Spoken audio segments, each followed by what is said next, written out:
I'm Alane Paulley. This is the Energy Exchange. Joining me today is Clay Nobles, and I'm going to cry a lot. If I do my job right, she's going to cry a lot. Yeah, we're going to talk a little bit about who we are, why I'm here, and what we do.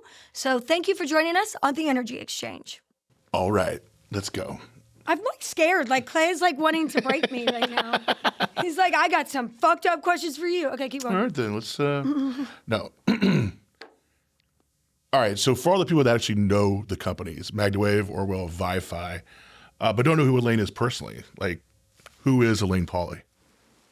I don't know. I'm still trying to figure that one out. I don't know. Okay, so I have 3 children, so I feel like that's a big part of any parent's identity. Maybe a little bit more so as I'm the mom in the parent pair.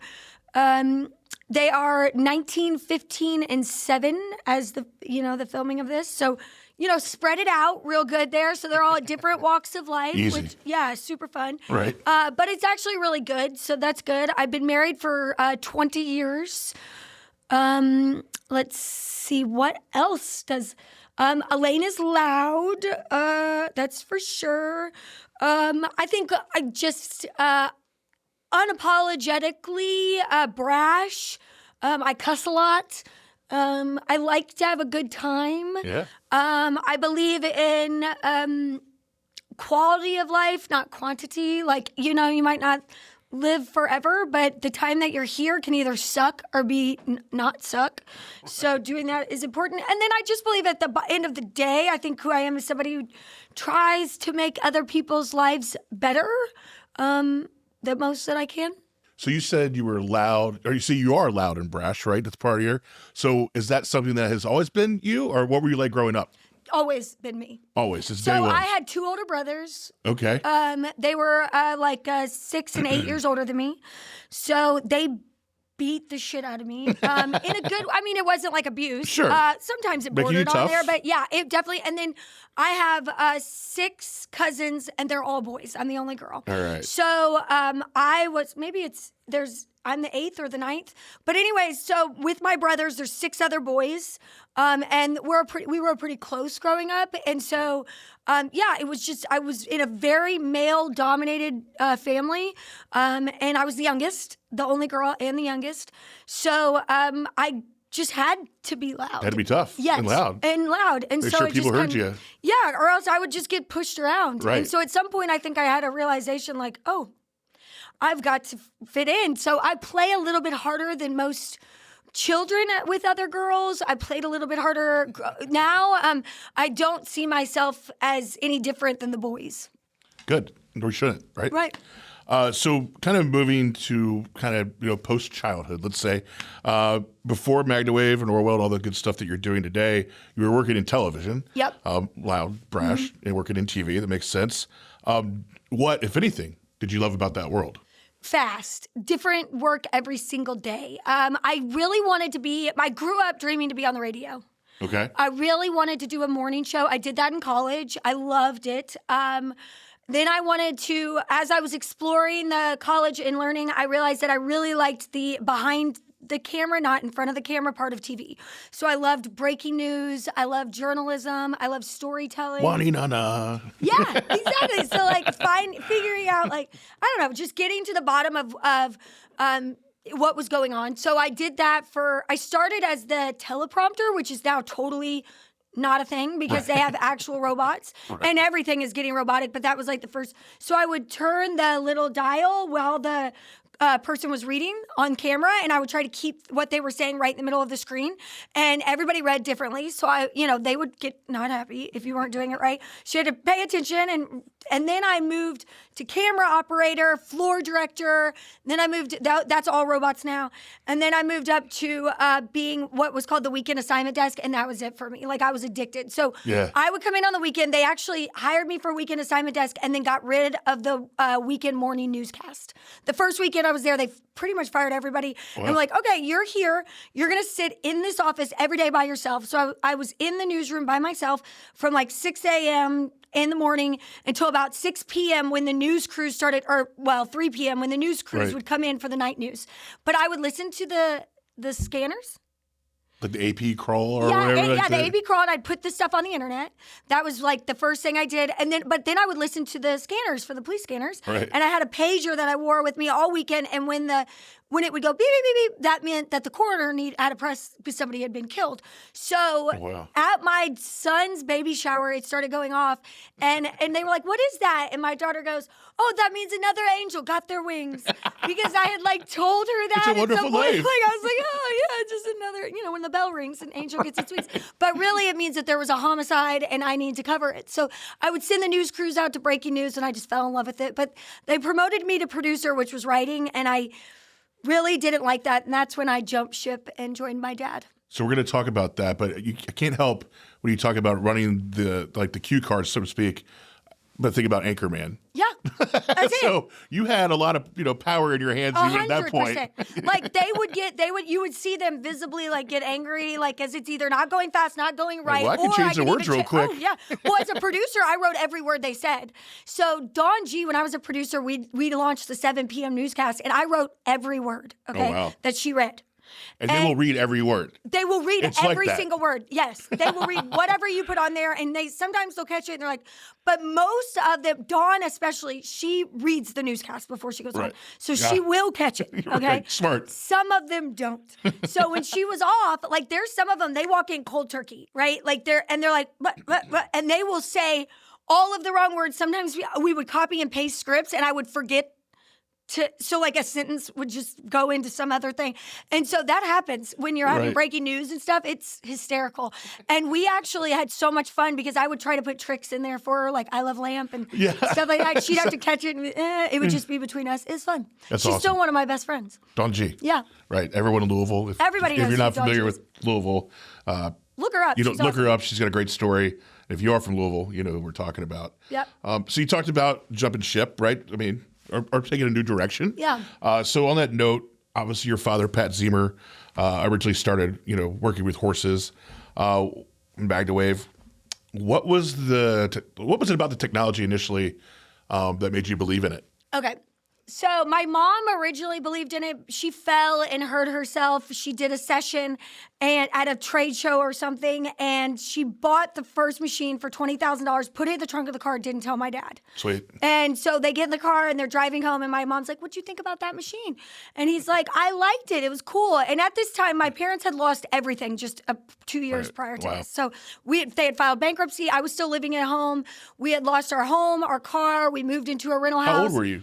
15. Okay. And so it was a rough time. My dad was figuring it out. And so my mom goes, good, because I wrote a check for the machine and you have 3 months and they're going to cash it.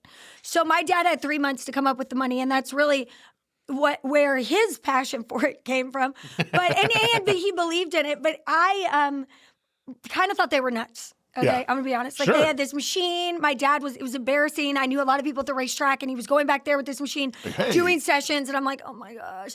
Well, my boyfriend at the time, I was like, come home for dinner, meet my parents. So he does, and he is my husband now, but he was my boyfriend. He was doing lawn and landscaping, so he did a lot of outdoor work. Okay, planting trees, lifting things, and he had back pain. And we were in our early 20s, and my dad did a session on him, and the relief was like, I could see it on his face. It was amazing. And then I called him a few days later, and I was like, where are you? Blah, blah, blah. And he was like, I'm at your parents' house. And I was like, doing what? What are you doing, buddy? Yeah, what's up over there? And he's like, I'm I'm getting a session again. And I was like, oh, shit. Like, if he believes in it, which he was he's not one to jump, but it was working for him. That I really was like, wow, my dad might have something here. And then I watched him do it, and it was amazing the reaction the animals had. So my husband bought in right away, and he's always been a huge supporter of it and of me. And then, just watching the animals react and watching people tell me stories. But it does work. I didn't have pain at the time, but it felt good when I was using it. So that was really my buy-in.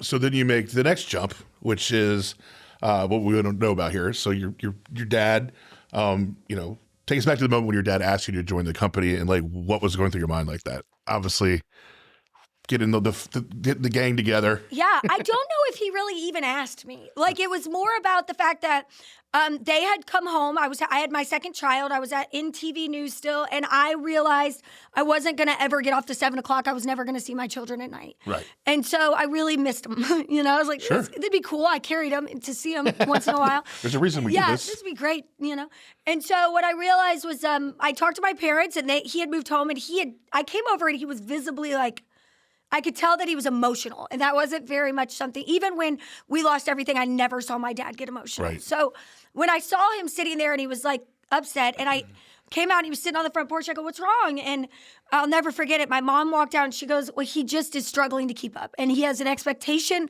of what he wants to provide as a service, and he's struggling to meet that with everything that's going on." Yeah. So he was trying to sell 4 machines a month at $20,000 at that time. And he was hitting it some months, but afterwards was the hard part, like getting it shipped, getting them trained, Right. he was doing it all himself. And so he was like, if we could sell 4, I can afford to pay somebody to help me. And I'm like, I'll do it. Right here. I'll help you. Yeah. And so it was a way, we went into it thinking, I'm going to be able to see my children more, and my dad was going to get some relief. That didn't happen right away. Like most things. Yeah, it was more about the fact that all of a sudden I went from working 40 hours a week to 60. Like we put some things together and put some plans in place, and we started emailing the list of people my dad had in his Gmail, and it was. So it's a perfect segue. Yeah. So everyone knows MagnaWave that's probably watching this, and if you don't, you're going to learn more about it. But so what did it look like at the time? You're kind of getting into it, but what did MagnaWave look like when it was you and your dad, and you have a Gmail is fired up? Well, okay, so he had done so much stuff to try to get the marketing growth, like to build his list, but it was all in this magnawave1@gmail.com. Right. And so it was his email, and so I had to kind of help him farm through that. And he had all these he had so many ideas, but it was hard for him to put them in place. Sure. So he focused on selling in the beginning and answering the calls and doing that. And I just listened. We shared an office in the basement of this old warehouse building that we were renting. It flooded a lot. And so we were just sharing a room down there, and I would listen to him do calls, and he had this software that he was using, and he just wasn't able to really take advantage of it. So I started taking advantage by building a landing page. Yeah. So we had a website, and then we took the list and included, I didn't know how to get out our family and friends, so they all just joined it. And so we uploaded them, and I think what really changed everything is my dad started a certification program. And that was, hey, I'm going to educate you on how to use this machine and make you an expert like I am, because he had learned so much over the 5 years that he'd been doing it. Because he started as a practitioner. He just traveled the country for 5 years doing sessions. So he learned all about how to treat a horse, a human and a small animal. Yeah. And at the time, we weren't regulated by the FDA. So there was no worry about treating humans. We were allowed to do whatever. And so we put that into training videos. And then I just helped him optimize it, took those, made recordings, and helped it become this very automated process that we weren't really involved in. Sure. And that changed everything. But yeah, it was like a Gmail address, and I shared it with him. He was like, here's the login to my Gmail. Yeah, okay. And I was like, sweet. And he said a lot of times, was my favorite thing with my dad. He said, we need a website in 2 weeks. And so a week went by, and he'd be like, where are you on that website? Yeah. And I was like, wait, I thought we were doing it. You're and he part was like, of we. no, I meant you. And then, so it took me a while to realize, we is me. And I remember the first day he made me do a sales call. And I did not fancy myself a salesperson, okay? At all. I'm totally different now. I love it. I'm addicted. But I had to go outside. I couldn't be in the room with him because I was sweating. Sure. And then I threw up in the parking lot. Because and little did I know that I met the nicest lady. And she came in through the landing page, and she just wanted to ask some questions, and it was fantastic. And then she called me 3 weeks later, and she was bawling her eyes out. And this was it. This is when I was like, oh shit. I all of a sudden was addicted. So she calls me and she's bawling, and I'm like, oh, she hurt herself. Yeah, what happened? We're about to get sued. I'm in so much trouble. Over. And I said, what did I tell her to do wrong? Like, I didn't know. I was like, everything. She could kind of get it out. She was like, I took a shower. And I was like, she fell in the shower. She tripped over the cord. She's electrocuted herself. I don't know. And she was like, I took a shower today and it didn't hurt. And I was like, what? What do you mean? And she was like, I squeezed the shampoo bottle. I listened to music. I danced and it didn't hurt. She was like, it's been 5 years since I've taken a shower without pain. And the absence of pain is something that's very hard for people to put. So like she went through half of her day and then all of a sudden realized, oh my God, I feel great all day. And so she calls me just bawling out. And I was like, oh my God. Like I talked to her from the beginning and she had some pain and I didn't know how much we'd be able to help her to the point that this has changed her entire life in 3 weeks. And I was hooked. I was like, wait, everyone needs to know about this. Right. Like if it can help her, it can help. Like, does anybody else, why doesn't anybody know? And then I took it on like, oh, nobody knows because I haven't told them yet. Yeah. So then I like full steam ahead, bought in. So the next question I had for you is like, when did you have that thought that this could be something big? But it sounds like you kind of just answered that. Well, I didn't know then. I'll tell you the day. Yeah. So we were driving down the street. I was driving down the street. My mom and dad had decided they kind of wanted to step back completely, like a lot. So I was running the day-to-day at this point. I've been there for about 4 years. And I was driving past this big building. We were working out of a basement still, and we had maybe gotten a couple other rooms. And I called my dad on the phone, and he was at a cocktail party, and I said, Dad, this is going to be something.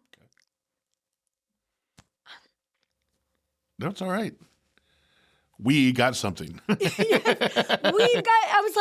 I was so busy that day, and the kids were in the car, and my phone would not stop ringing, and I was drowning, and I was like, holy shit. Like in that moment, I was like, Dad, this is going to be something really big. And he was like, well, that's great, honey. But I'm at dinner. I'll call you later. But at that moment, I was like, Dad, no, seriously, like, we're going to buy a building. Like, we're going to have to actually buy a building. Like, I need to hire lots of people. And he was like, okay, honey, we'll talk about it later. So it took me, like, I think about another year. I had to get shingles really bad and, like, convince them to let me hire somebody to help me. And it was really like at that, but I just remember it was like I was driving the car, my kids were playing in the backseat, my phone, and I was like, holy shit. Like, I'm not even doing anything right now. I've created a monster. Like, it was the social media and the website were finally kicking in, and I wasn't having to cold call anymore. And that's when I was like, oh shit, I've got something here. Yeah. Like, we are gonna, this is lightning in a bottle. So it was probably 2015. Okay, so 2015. So again, great segue. So now you have this. You got the vibe. You feel like something's going to go here. You're going to grow. You're going to hire people. So what are the early challenges out there that people probably don't expect from when they start a new business or a new thing, or maybe that you didn't expect? Like what aren't people realizing when something happens? I mean, well, I know you can talk for an hour about that alone. But what are some of the main things that you remember from MagnaWave specifically? I just think that a lot of people think that it's going to be like business owners are just rich and that they're just that your life is going to be easier when you bring on more people. That is the exact opposite. The more people that I've hired, the more that I've realized how important processes are, how important everyone understanding. I think finding the right people is extremely difficult, right? Like finding the right team and building that up.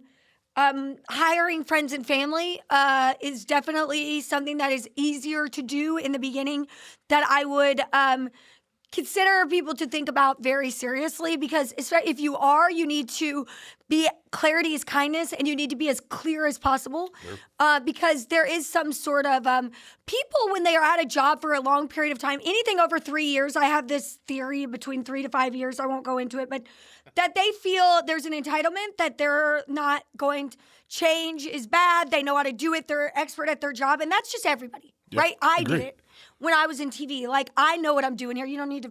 It's not exclusive to any place. Correct. Okay. This is just human nature. Right. And including myself. And then there is this, they don't want to change. People want it to be the same way as it always is. And that's just not the way things are. So being clear, understanding communication, the lawyer part of it, I think for me is like, when do you need a lawyer and when do you not? When you're growing your business, when do you need to bring in outside? And I felt like that was incredibly daunting for me. And so I found Rocket Lawyer. and it saved the day because I needed contracts and I didn't have the money to pay an attorney at all. Yeah. But they had a process where I could sign up, and I think it's like $150 a month now, but they have an attorney in your state review your documents. And that gave me the power to make some really good, like, deals with people and put a lot of things in writing. My dad moves fast and he doesn't always outline the steps. And I realized very quickly that he was really good at making the connections. But when it came to that, I was the lawyer person. So I figured that out, like when to do that and how to find the right people and hire them. Also, tip number one, if you're going to hire somebody, is scare them away with your job interview. Right. Like, make it so that this job is going to suck. If you come work for me, it is going to be hard. It is going to be challenging, and it is going to be worth it. But you will, a lot of times I found in the beginning that people and myself are trying to sell somebody on a job. And that's not the best way to hire somebody. You need to be honest about, you even need to make it worse than it probably is so that they come on with the right expectations and then they're relieved to find it's not as bad. I agree with you there. That's tip number one. So the good news is we do have some questions that we're going to get to a little bit later from some of our practitioners that would be around that. But first, let's stick with where we're at when you were first starting this business or realized it was getting going. So obviously you realized like how big MagnaWave can be, but tell us about when you realized that it could go far beyond equine and into human wellness. I know you helped your first person you did a sales call with the shower, but from a business perspective, understanding that we have the opportunity to expand into a whole different, species, right? Yeah. So tell us about when you recognized that and then you maybe put some, idea to doing that part. Okay, so first of all, I want to say that my dad always saw it. Okay. So he was always with the intention of human and animals, okay? And we were full bore selling to both in the beginning. Sure. And we full bore marketed to both. I think what really hit me was there was a point where we were by far the biggest high-power PEMF company in the United States. And we got hit with smacked with a letter from the FDA. And I think a lot of business owners would have folded. Like, I think there was a moment they told us, you have, a week to get everything off your website. You have everything, no human use, no nothing. You have to pick human or animal. Yeah. And if you go human, you cannot sell you have to get FDA now, and you cannot sell while you're doing it. And we had, 10 years. My dad had 5 years before me. I'd been here about 5 years of animal experience, animal content, all this stuff. Majority of our practitioners were working on horses and humans. And we had to find a way to explain to them that now we can't market. Right. And so we ripped everything off the website for humans. And I think at first I thought I'm going to go only animal. And I'm going to stick with that. But all these other companies were doing exactly what I had been doing before, and they kept doing, and the FDA didn't come down on them. So I was like, you know what? I'm going to do what I want to do is I want to bring legitimacy to this. I believe in this so much, and my dad believed in it. And we decided against the advice of all the experts to do both. Like, I had consultants come in, and they were like, yeah, you need to just pick something and go for it. Pick a lane. Yes. Stay and Alane did not pick a lane. Alane don't pick a lane. Yeah, we decided, I said I could do both and I'll open a wellness club. And so we decided to do both, to go through the FDA process. And that was probably one of the hardest things I've ever done in my entire life. So I'm glad you brought that up, because most people that are listening right now will never experience like going through the FDA clearance process. Yeah. So what is that process like? I'm just so glad I was naive as hell. Because if you're naive, it's so beautiful. Go do it, right? Like, I just was so naive. I was like, I'll do it. I'll get FDA clearance. No problem. And so I just hired, my goal has always been hire people smarter than me. So I'm always looking for people who have the expertise in what they're doing. And so I just found smart regulatory people. And I think I went through 2 different ones that were... And then until I found the right team, and they started the process, and we started going through it. And, we decided to buy manufacturing, because majority of the time, whenever all of this happened, we had just purchased the ability to manufacture ourselves. We were distributors. My dad was selling, I was selling for a manufacturer. Right. And that guy was fine, but they weren't. Anyways, so we decided to purchase our ability to manufacture, and all of this happened with the FDA 2 years after that. And I was like, oh my God, we've sunk everything into this. Like, now what are we going to do? What happens? So I brought the right regulatory people on, and it was a lot of no's. A lot of no, because PEMF was classified as class 1, which is you can't feel it, low power massage device, and class 3, which is like a bone stimulator. Right. And that's done with a doctor under doctor's guidance. And that's not what we were. We are an over-the-counter device that does work and has indications. And so for 6 years, every year till our 7th year we got it, I was told no every year, every 18 months. They would come back with the most outlandish things like, we need to see each coil in a room with no human interference. We want to see 3D because we did the first measurements. They just had regular readings. They wanted 3-dimensional readings of the magnetic field of each coil on each setting with no human interference in a room with no magnetic field interference. Where do you even find a room? It's the Earth. Yeah, I'm like, I don't have any idea where to start. Like, so we're going to take you to space. I'm like, somebody call NASA. So I really originally thought they want me to quit. So, okay, on that note, though, so why is it so important to you to find the regulatory pathway that's legitimate when you are getting just all these ridiculous requests? We say ridiculous because they seem like it, and all this pushback, all these no's, the money keeps on going out. Like, so tell us, why was it so important to you to stay the course to find this when your competitors aren't? Because it's legitimacy. Because I know how many people we can help. Right now, listening to this, every single person has somebody that's sick in their life or hurting 100%. Or in pain. And they're told by their doctor that this is the one path to go. And I know that I have something else. I know that I have this lightning in a bottle that could maybe make their life better, right? But nobody knows about it. And no doctor, so many people are like, well, the doctor didn't tell me to do it, so I'm not going to do it. And it's like, okay, well, I can't bring legitimacy I can't go explain this to doctors. That's all well and good, but if it's not FDA cleared, they don't want to hear from me. Right. So I just kept saying, the only way, truly, I told myself one day, what is my mission? I talked to my parents, what is our mission?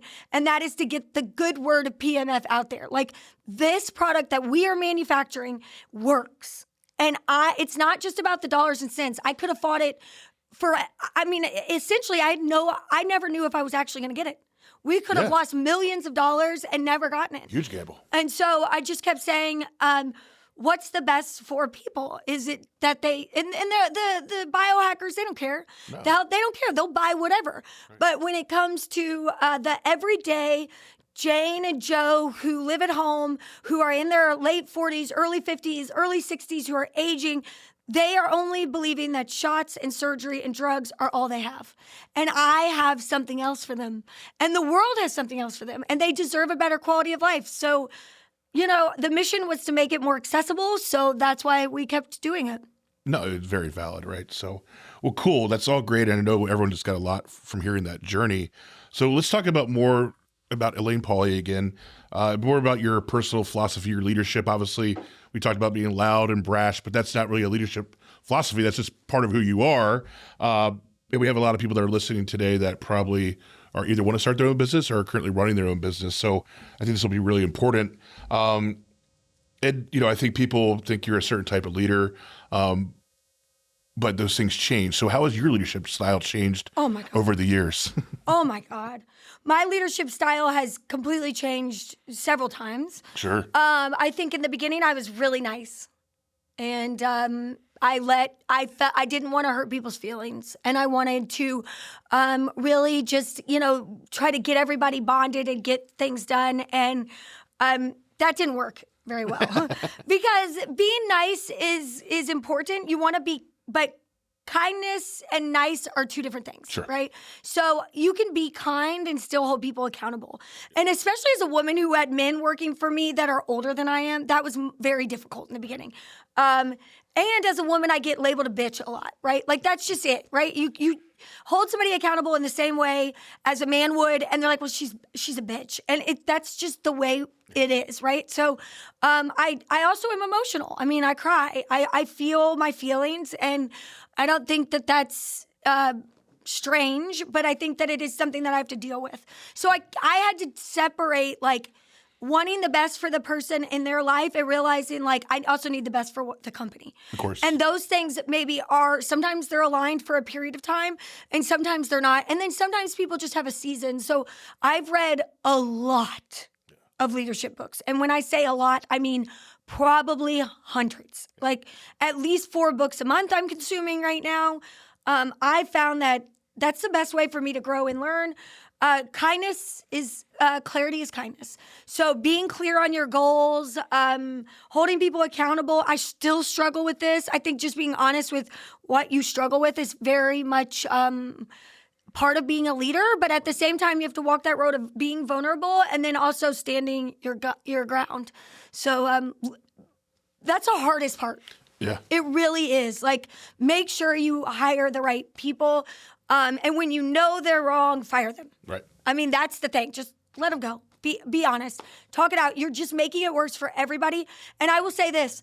I will get rid of the toxic person in the room. I can, if they have the right core values and the right culture fit and they're just not clear on the job, I can work with that. Fine, yeah. Exactly. If you are a toxic person, I don't care if you're my number one salesperson. I don't care if you're my best builder. I don't care who you are. If you are making it a toxic environment for the rest of us, you're out. And I've done it. I've proved that. Totally. And I think that that's the best way to move forward in any instance because you got to do what's best for the whole. Customer, culture, capital. Exactly. In that order. So how do you maintain conviction when you're building something that a lot of people frankly don't understand right now? Like it's still a technology that people have heard of, but not everybody, or modality of therapy rather.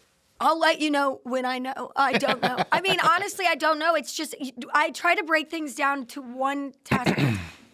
Like, if I looked at where I'm trying to be at the end of the day, if I just focused on the end, I would be exhausted. Yeah. So I try to just break everything down into consumable pieces that I can get done. What can I get done today? What can I get done this week? And that's the only way to get to the end of any. And, I'm really trying, and I think I've done this pretty well the last 2 years, is I don't really, what is the end? Yeah. Like, there isn't. To me, it's this, I like this time. I don't like the stress, but I do like the people I'm working with. I like hitting the goals together. I like having fun. I like growing the business. And I feel like this is it. I'm not trying to get somewhere. One thing I also realize, a lot of people are always checking a list off and they think, oh, with my job, if I get this, and this done, I'm going to be finished. And what? You're never finished. You're never done. And so, I just like to look at it as the journey is what's the point. There is no end goal for me. Absolutely. Understood. So we're going to move and talk a little more about your personal motivation. So obviously you're a mother with 3 kids that you talked about being spread out different ages. You're a wife, an entrepreneur, a leader. You run 3 companies. You have a whole group of people that go crazy every time you go live because they're literally what we have to say. But, you always hear it. And it's funny you talk about the difference between men and women leaders. Like you never hear this, I think, with males, but with females, I think it's just the mother thing and the wife thing, and it's the provider thing and also running a business. Like, I don't know how she does it. You hear that all the time. So how does she do it? I don't. I'll tell you that there is always, if you are doing really great at your job, you're failing at home. And if you are failing at home, if you're doing great at home, you're dropping the ball at work. And when I say failing, you're dropping the ball somewhere. I cannot be the best CEO and the best mother. Like, it just is not the same thing. What I do have is a really great partner. My husband is amazing. He also runs his own business, right. Extremely successful. And we have, like, from the very beginning, I got pregnant in in college. In college. Let's talk about that. No, I got pregnant in college, and I was younger.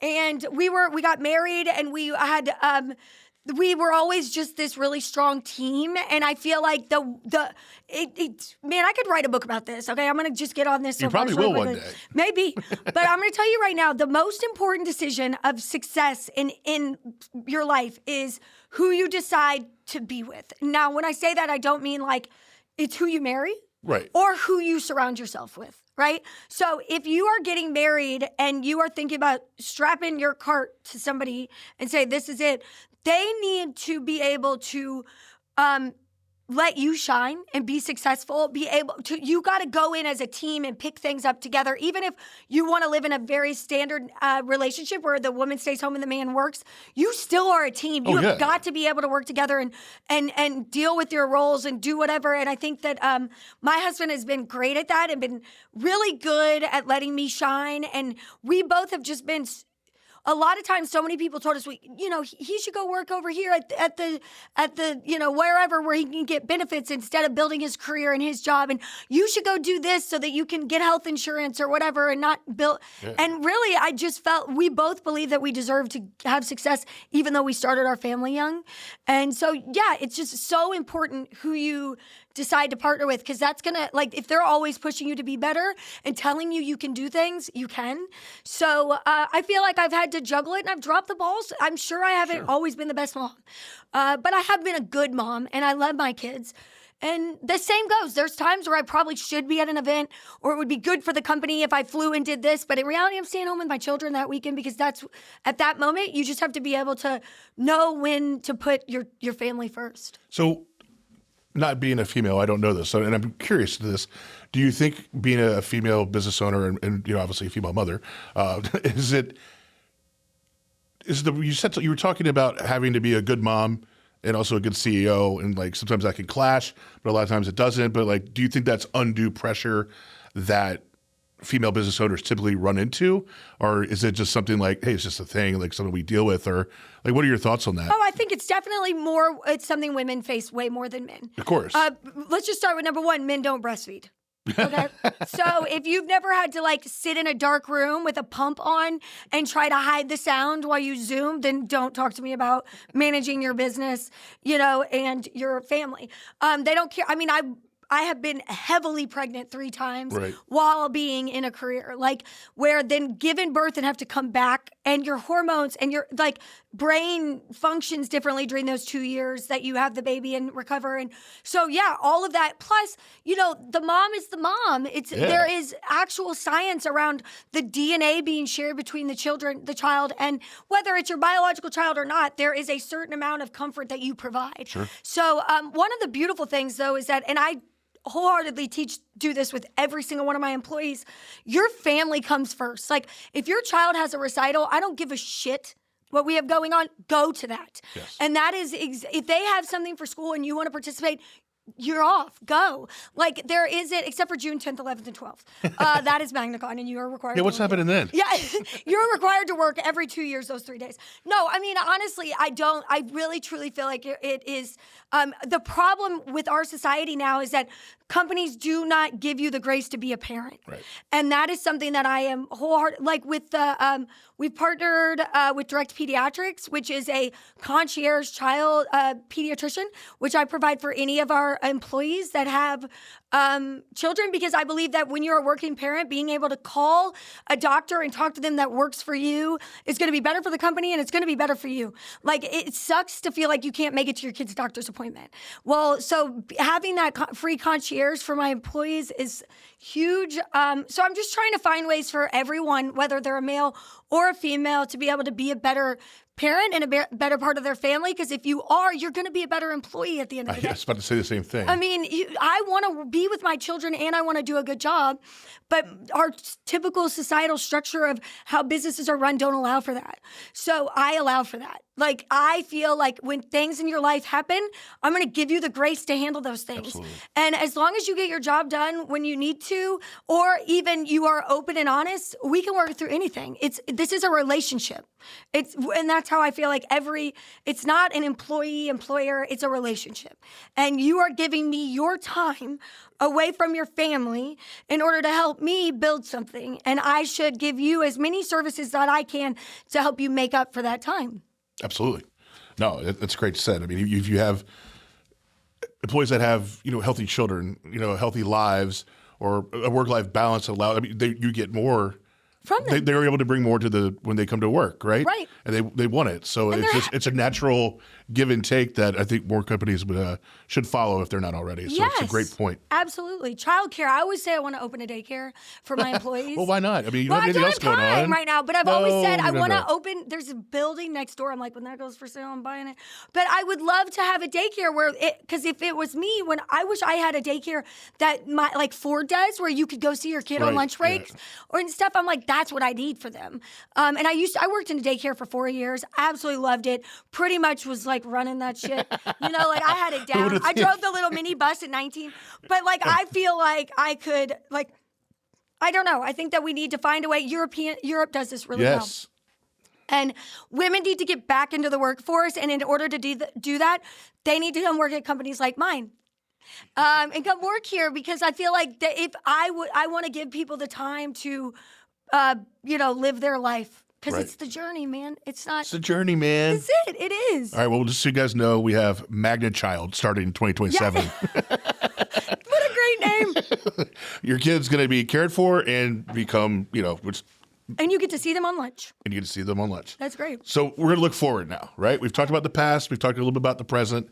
We're going to talk a little bit about being forward. Then we're going to answer some questions or ask some questions that our practitioners have.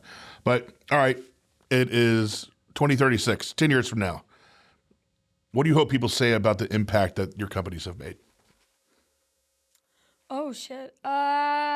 Well, I hope that we've done what we came out to do. I hope that people know that it exists, that it's an option. Yeah. I mean, I really do. We're still Have here. you tried this? Yeah, we're still here. And like, did you use the MagnaWave? Have you tried, like after surgery, after injuries, and then just every day? We're doing the clinical trial right now with the, I believe that pulse electromagnetic fields, specifically our pulse electromagnetic field frequency, that we can, affect the mitochondria even of healthy humans. I believe that because I see it in myself, and I believe it for other people.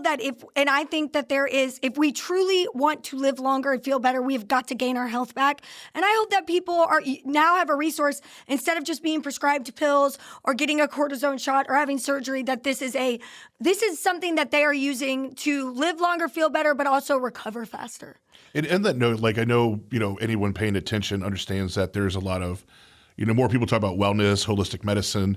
Obviously, with the dawn of social media, that has become a more relevant thing, or more prevalent thing than anything probably when I was growing up, where you went to your doctor, they told you what to do, that's all you got. Right? You just didn't know. So I think there's a lot more education, or at least acknowledgement out there of what's happening.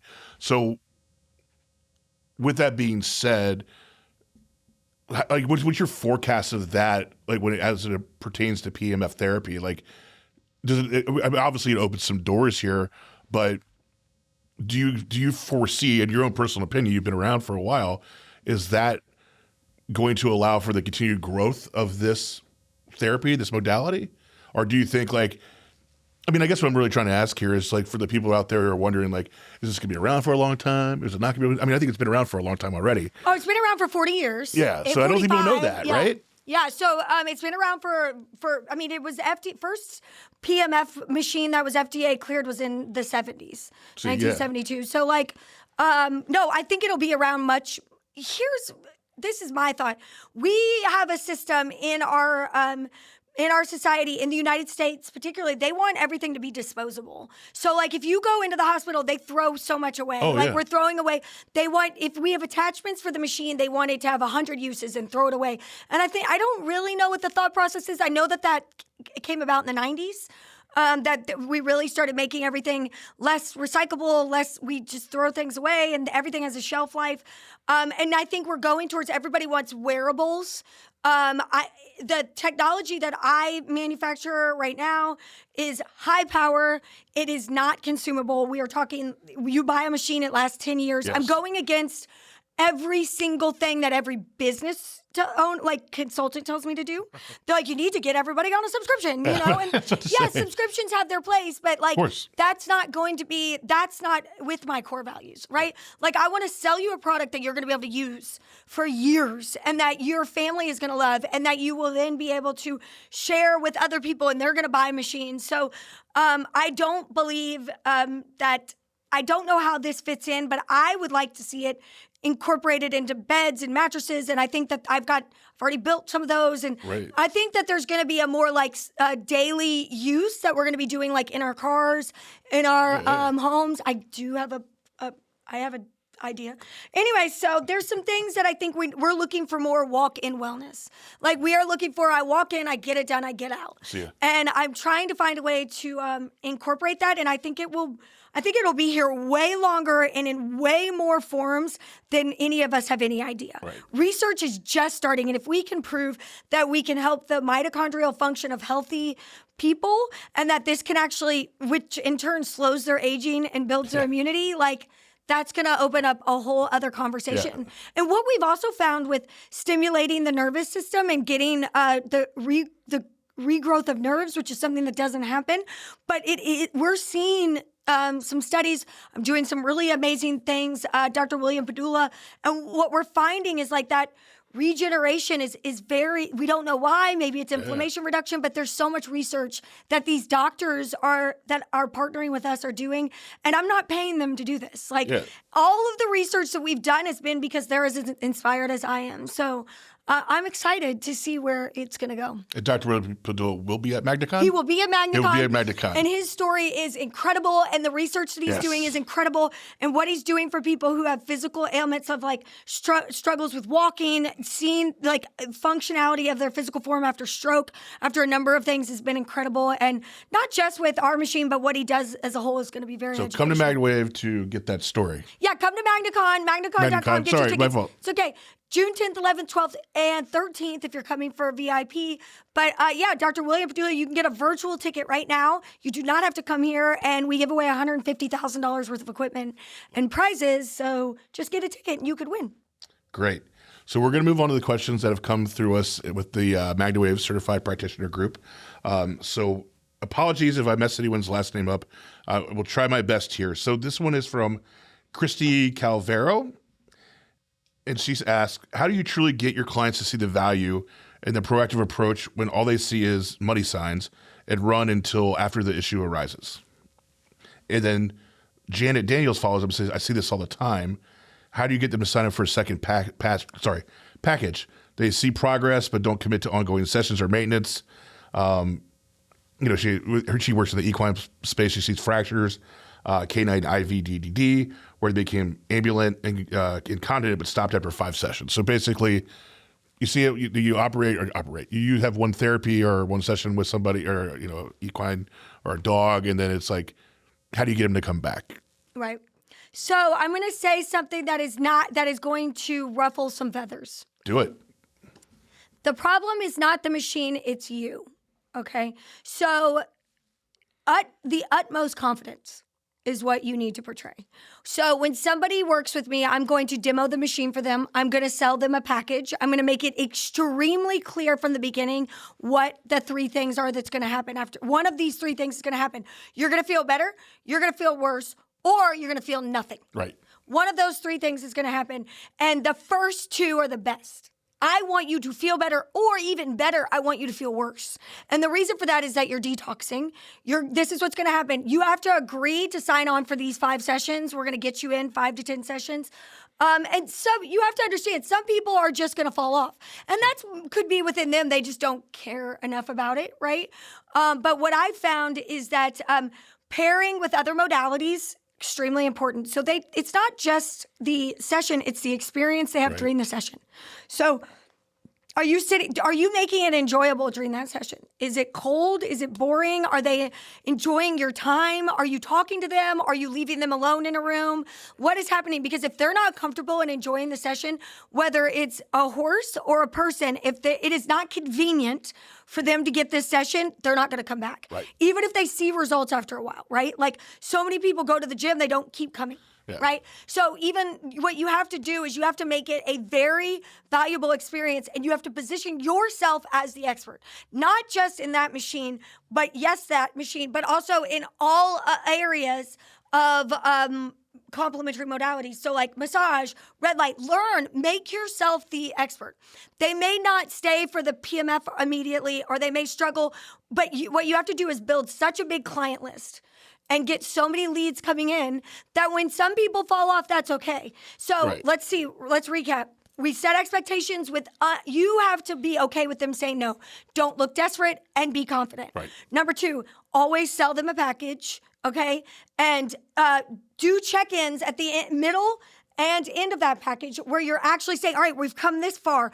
This is where we're going. Set goals. This is how much better we're going to get. You have to be an active participant in their health and wellness. It cannot be, oh, they showed up on Tuesday, check, and then you don't really document how they're doing. Right. You have to be involved in that. They want to feel buy-in. They are not coming back. If these people are telling me that these animals are seeing results, right? And people aren't coming back.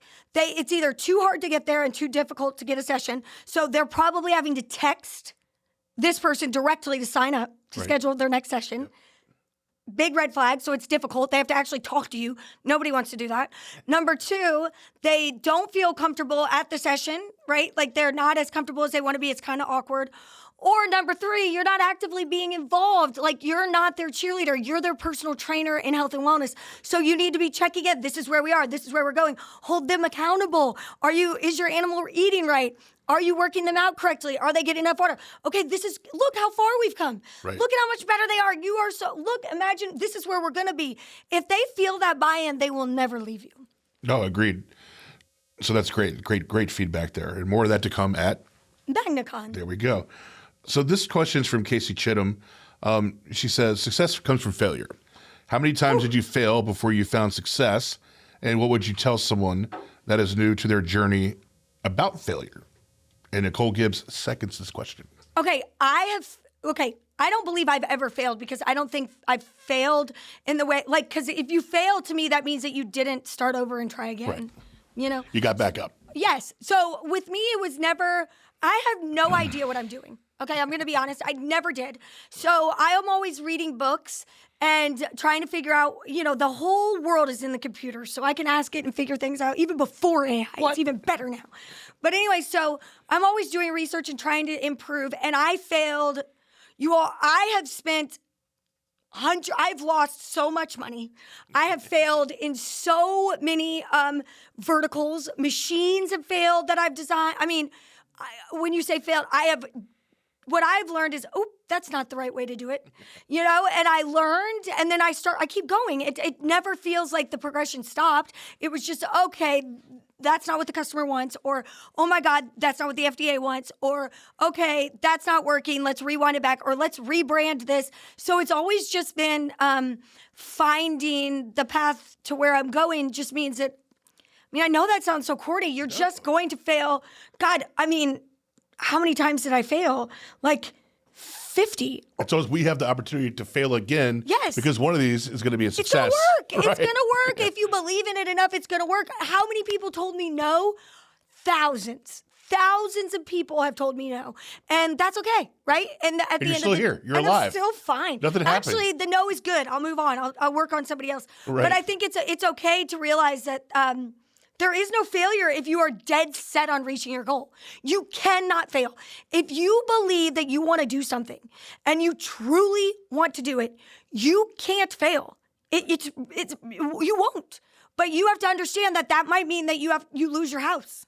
That might mean that you lose friends, that you lose relationships, that you burn bridges, that things get really bad before they get good.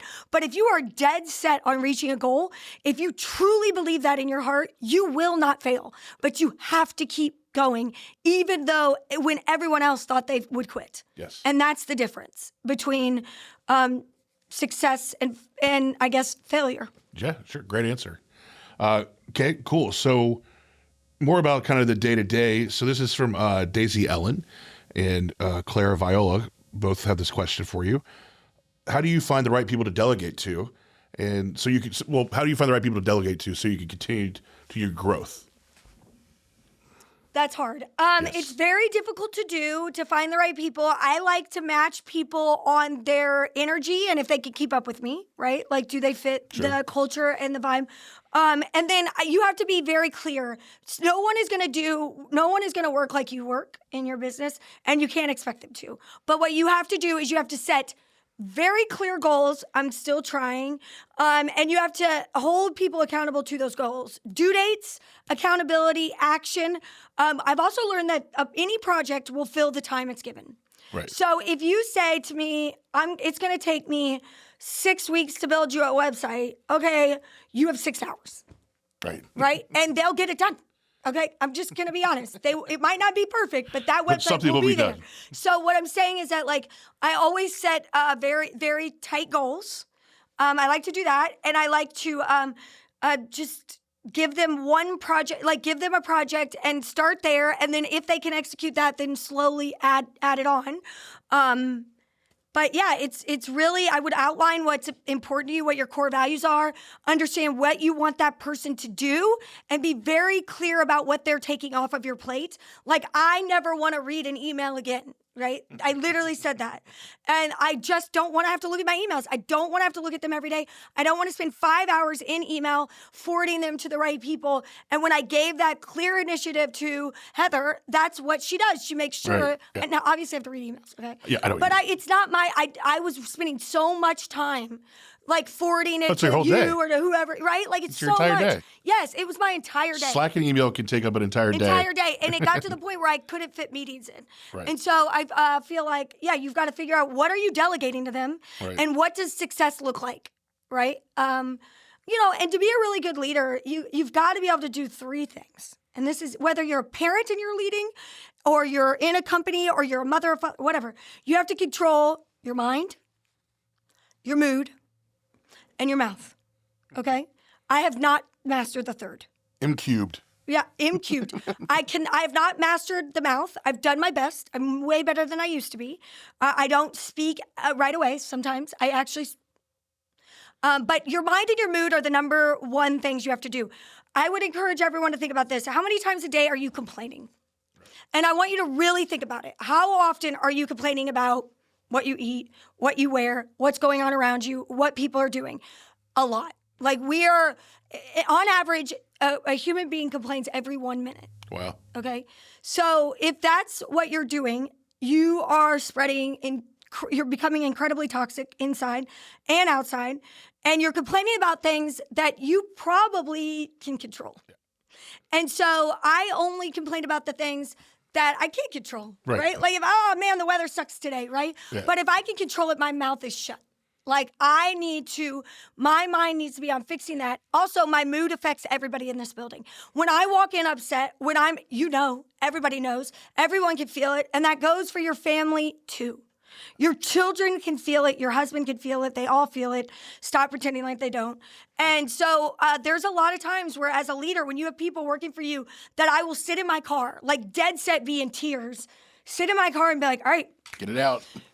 Buck it up. Today's good. You're fine. Get in there and get happy. Because it might not have anything to do with work. Yeah. But if I'm upset, everyone is like, it's going under. What's happening? Who's getting fired? So you have to really, as a leader, even no matter what, if it's informal leadership in your life, like you just happen to be the friend group, best friend, your mind, your mood, and your mouth, you have to get under control. That's a great answer. Cool. So you made it through. We have one more. All right. So this is from Jessica Marie Woolsey. What's your why? And what is your why specifically to keep pushing and bringing all of us, she's considering the CPs, along for the ride? Because I care about my family, and I care about when I've seen the way that this technology has helped the people I love. And all I keep thinking is, how many of you are sitting in a living room with somebody who is struggling? Yeah. Like, how many of us are sitting there with a dad who can't take a vacation with us, or a mom who can't stand up, or a child who's suffering from an issue that they, even if it's Osgood Schlatter's and their muscles, they don't know that this is here. Yeah. Like, I'm not saying it's going to fix everything, okay? But what I am saying is it might help you. Right. What is the worst thing that you could do? Nothing. You spend more money on stupid shit you buy on TikTok and Facebook than you would if you just got one session. Right. Like, go get a session from your local practitioner and see if this can help you, because it will, and it's way better for you than drugs. And I guess my why is like, I feel like I have something and it could help all these people, but I have to prove myself to them first. And that's it. All right, Alane, well, thank you so much for your time today. I know everybody out here is great. It's great to hear about your story, how you got here, the lessons you have. See, I'm emotional. I'm crying. And that's okay. We know you care. Thank you, Clay. You're welcome, Alane.